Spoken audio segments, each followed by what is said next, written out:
Funding, profits, sleek websites, fleece vests. Everyone loves talking about startups, but nobody likes talking about startup costs. Fortunately, I do. That's right, we're talking about startup costs. If you're more of a reader, check out the article, and don't forget to like and subscribe for more videos from our series Ready, Set, Goals.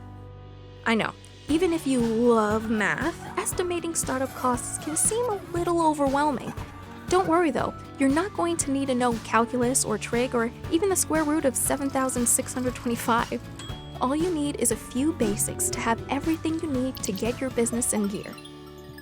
Just like powerful tech CEOs, no two businesses are the same. So going into this, your costs are probably going to look pretty different than other businesses, and that's okay.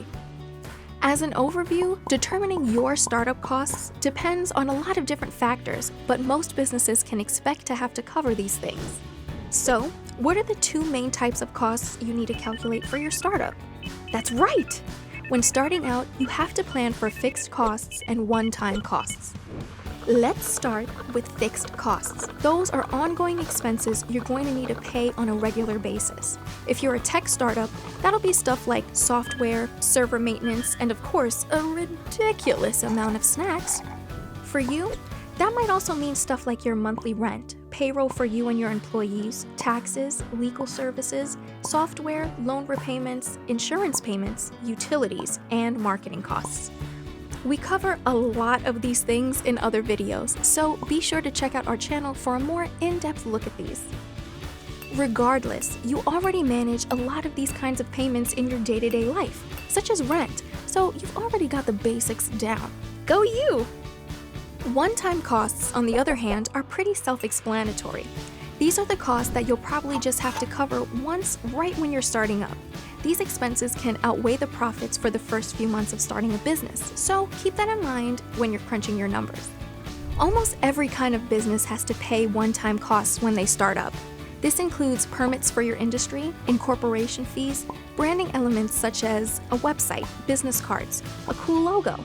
You gotta have a cool logo. Down payments, and even improvements to properties. So that's the basics of fixed costs and one-time costs. Now, it's time for the important part, deductibles. When you're starting a business, there are certain things you're allowed to deduct as you get things going.